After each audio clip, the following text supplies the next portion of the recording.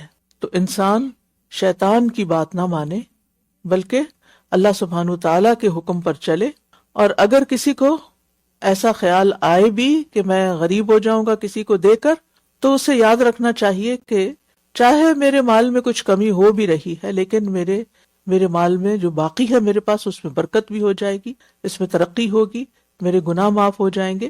اور دوسری کس چیز کا حکم دیتا ہے شیطان؟ فحشاء کا۔ تو ہر وہ قول اور فعل، ہر وہ بات اور کام جس میں بڑی قباحت ہو وہ فحش ہوتا ہے، جیسے زنا وغیرہ، عمل قوم لوط وغیرہ، یا اسی طرح کھلی برائیاں یا اجتماعی برائیاں۔ تو شیطان ہمیشہ انسان کو بے حیائی کے کاموں میں خرچ کرنے کی ترغیب دیتا ہے۔ اللہ سبحانہ تعالیٰ نے قرآن میں صرف ایک جگہ فرمایا ہے کہ شیطان فقر سے ڈراتا ہے، جبکہ باقی جگہ رزق مقرر ہونے کی بات ہے، یعنی اس نے اپنی مخلوق کے لیے رزق کی ضمانت دی ہے، جبکہ شیطان رزق جانے کی اور فقر کی بات کرتا ہے۔ تو صدقہ کرنے والے کے لیے اللہ کا وعدہ ہے کہ صدقہ خیرات تمہارے گناہوں کا کفارہ بھی ہوگا، اس پر تمہیں کئی گنا اجر زیادہ ملے گا، تمہارے مال میں برکت ہوگی، تمہارے دل میں سکون اور راحت آئے گی، تمہاری وحشت دور ہوگی۔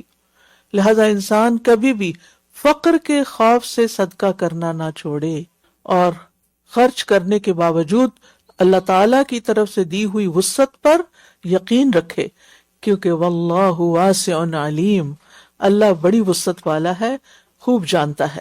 وہ جس کو چاہتا ہے حکمت عطا کرتا ہے، اور جس کو حکمت عطا کی گئی تو یقیناً اسے بہت زیادہ خیر سے نوازا گیا، اور نصیحت تو وہی قبول کرتے ہیں جو عقل والے ہیں۔ یعنی جس انسان کے اندر حکمت ہوتی ہے اس کے پھر معاملات بھی بڑے اچھے ہوتے ہیں، اس کا لین دین بھی حکمت پر مبنی ہوتا ہے، اس کا صدقہ خیرات بھی بڑا عمدہ ہوتا ہے۔ حکمت کیا ہے؟ حکمت ہے معاملہ فہمی، بصیرت، دین کا صحیح فہم۔ کوئی بھی بات کتنی بھی اچھی ہو، کتنی بھی سچی ہو، لیکن انسان پر وہ اس وقت عیاں ہوتی ہے، اس وقت کھلتی ہے، اس وقت اس کو سمجھ آتی ہے جب وہ کھلے ذہن سے اس کو دیکھتا ہے، کھلے ذہن سے اس کو ایکسپٹ کرتا ہے۔ تو صاف ستھری اور پاکیزہ سوچ جو ہے یہی حکمت کا سبب ہے۔ لہذا ہمیں اللہ کی طرف سے اگر کسی بات کو، حق کو قبول کرنے کی توفیق ہو جائے اور کام کو درست طریقے پر کرنے کی توفیق ہو جائے تو اس پر اللہ کا شکر ادا کرنا چاہیے، اور اپنے علم اور حکمت کو اللہ کے راستے میں اور نیک کام کرنے میں ہی استعمال کرنا چاہیے، کیونکہ جس کو یہ مل گیا، یہ توفیق مل گئی، اس کو تو بہت کچھ مل گیا۔ اور جو کچھ بھی تم نے خرچ کیا ہو یا کوئی نظر مانی ہو تو اللہ یقیناً اس کو جانتا ہے، اور ظالموں کے لیے کوئی مددگار نہیں۔ اگر تم صدقات کو ظاہر کرو تو کیا ہی اچھا ہے، اور اگر تم انہیں چھپاؤ اور انہیں فقراء کو دو تو وہ تمہارے لیے زیادہ بہتر ہے، اور اس کے بدلے وہ تم سے تمہاری برائیوں کو دور کر دے گا، اور جو کچھ تم کرتے ہو اللہ اس سے خوب باخبر ہے۔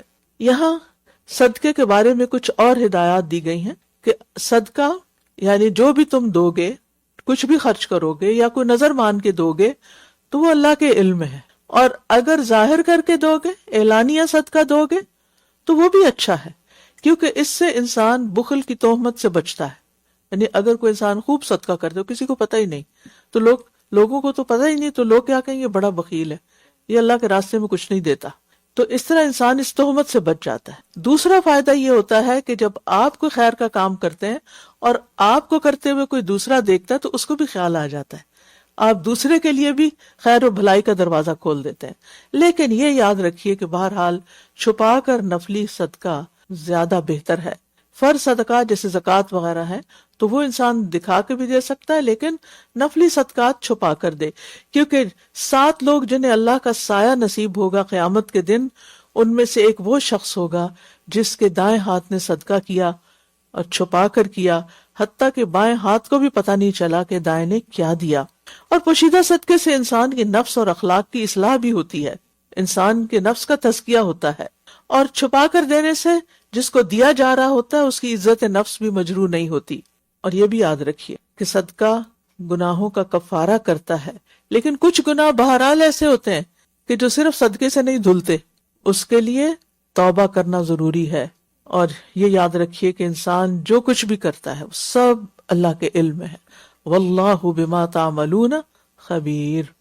لہٰذا اپنی نیتوں کو صرف اللہ کے لیے خالص کر لیں، پھر اس کے بعد بے فکر ہو جائیں، ظاہر میں صدقہ کر رہے ہیں، چھپا کے کر رہے ہیں، کوئی بھی کام کر رہے ہیں، اگر اللہ کے لیے کر رہے ہیں تو جتنی نیت خالص ہوگی، جتنا طریقہ اچھا ہوگا، سنت کے مطابق ہوگا، اتنا ہی اس کا ریوارڈ بھی بہت بڑا ہوگا۔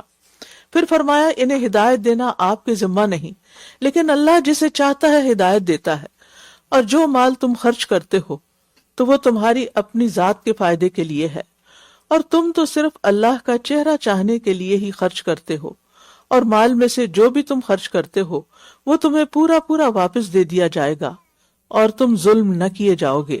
صدقہ کی آیات کے درمیان لیس علیک ھداھم کی بات آ گئی کہ انہیں ہدایت دینا آپ کے ذمہ نہیں، پہلے بھی اور بعد میں بھی صدقے کی بات ہو رہی ہے، تو یہاں پر یہ بات کیوں کی گئی؟ تو مطلب یہ ہے کہ اگر رشتہ دار یا ضرورت مند مسلم نہیں، یا بڑا نیک نہیں، یا کچھ غلط کام بھی کرتا ہے، تو بھی اس پہ صدقہ کر سکتے ہو۔ یعنی آپ کا کام ہے اس کے ساتھ بھلائی کرنا، آپ کا کام یہ نہیں کہ اس کو سیدھا کرنا، وہ تو اللہ ہی جسے چاہتا ہے ہدایت دیتا ہے۔ یعنی تم اپنے صدقات ضرورت مندوں سے اس بنا پہ نہ روکو کہ وہ نیک نہیں ہے، ہو سکتا ہے کہ آپ کے احسان سے وہ نیک بن جائیں، مسلمان ہو جائیں۔ اور یہ اسلام کی عام رحمت ہے کہ جس کی وجہ سے ہمیں کیا حکم دیا گیا ہے کہ ہر حال میں ہم خیر کرتے جائیں۔ آپ کو معلوم ہے کہ وہ عورت جو فاحشہ عورت تھی، لیکن اس نے ایک کتے کو پانی پلایا تھا کنویں سے نکال کے، تو اس کی وجہ سے اس کی بخشش ہو گئی تھی۔ لیکن یہ یاد رکھیے کہ غیر مسلموں کو صرف عام صدقات دیے جا سکتے ہیں، زکوٰۃ نہیں دی جا سکتی۔ اور دوسری طرف جو غفلت میں پڑے ہوئے لوگ ہیں ان کی ہدایت کے لیے اللہ سے دعا کرنی چاہیے، جو بھٹکے ہوئے لوگ ہیں ان کے لیے دعا کرنی چاہیے، ان کو طعن و تشنیع نہیں کرنی چاہیے، ان سے برا سلوک نہیں کرنا چاہیے، ان کی ضرورتوں کو روک کر نہیں رکھنا چاہیے۔ اور پھر یہ کہ ہم نے جب اللہ کے لیے دینا ہے تو جس کے پاس بھی جائے گا ہمارے لیے اجر و ثواب لکھا جائے گا۔ یعنی جو بھی دو گے فَلِأَنفُسِكُمْ، اور دو کس کے لیے؟ ابتغاء وجہ اللہ، اللہ کے چہرے کی خاطر۔ بعض اوقات لوگ اس کا ترجمہ رضا کر دیتے ہیں، ٹھیک ہے، لیکن جو لطف وجہ کا، چہرے کا ترجمہ کرنے میں ہے کہ اللہ کا دیدار کرنے کے لیے تم یہ سب نیک کام کرو، تو یہ مومن کی سب سے بڑی تمنا اور خواہش بھی ہونی چاہیے کہ وہ جو نیک کام کرے اس کے بدلے میں